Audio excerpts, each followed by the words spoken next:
जंगल में और ग्रामीण विभाग में बंदूक लेकर लड़ने वाले माओवादियों की संख्या धीरे धीरे अब कम हो रही है, उसको हम समाप्ति की ओर ले जा रहे हैं। इसमें सरकार को विरोध करने का कोई अधिकार हम छीन नहीं रहे।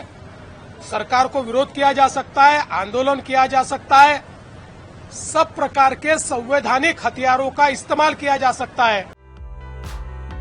जन सुरक्षा विधेयक पर महाराष्ट्र के मुख्यमंत्री देवेंद्र फडणवीस ने बड़ा बयान दिया है। उन्होंने कहा कि मुझे संतोष है कि हमने अर्बन माओवाद के खिलाफ जन सुरक्षा विधेयक पास किया है। जिस प्रकार से अब जंगल और ग्रामीण विभाग में माओवादी की संख्या धीरे धीरे कम हो रही है, उसे हम समाप्ति की ओर ले जा रहे हैं। आइए सुनते हैं इसके अलावा उन्होंने क्या कुछ कहा। मुझे बहुत संतोष है कि अर्बन माओवाद के खिलाफ जन सुरक्षा विधेयक हमने कल पास किया है। जिस प्रकार से अब जंगल में और ग्रामीण विभाग में बंदूक लेकर लड़ने वाले माओवादियों की संख्या धीरे धीरे अब कम हो रही है, उसको हम समाप्ति की ओर ले जा रहे हैं।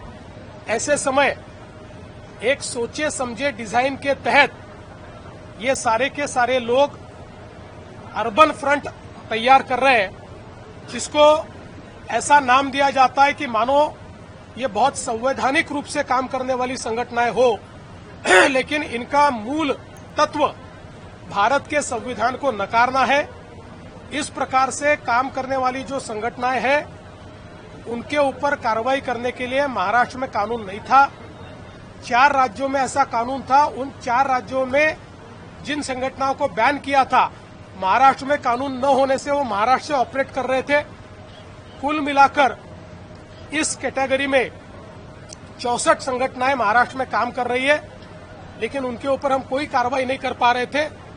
इसलिए इस कानून को हमने मंजूर किया है और इस कानून को मंजूर करते हुए मैंने हाउस के ये ध्यान में लाकर दिया, इसमें सरकार को विरोध करने का कोई अधिकार हम छीन नहीं रहे। सरकार को विरोध किया जा सकता है, आंदोलन किया जा सकता है, सब प्रकार के संवैधानिक हथियारों का इस्तेमाल किया जा सकता है। इसलिए ये केवल अर्बन माओइस्ट और माओवादी फ्रंटल ऑर्गेनाइजेशंस को काबू में रखने के लिए तैयार किया हुआ कानून है।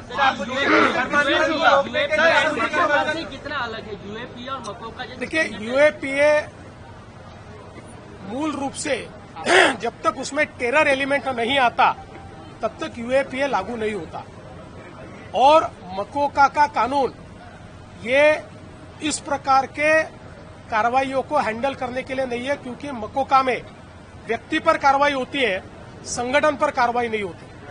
इसलिए ये कानून तैयार किया है। देश दुनिया की तमाम खबरों के लिए देखते रहें punjabkesari.com। साथ ही कमेंट सेक्शन में अपनी राय जरूर दें।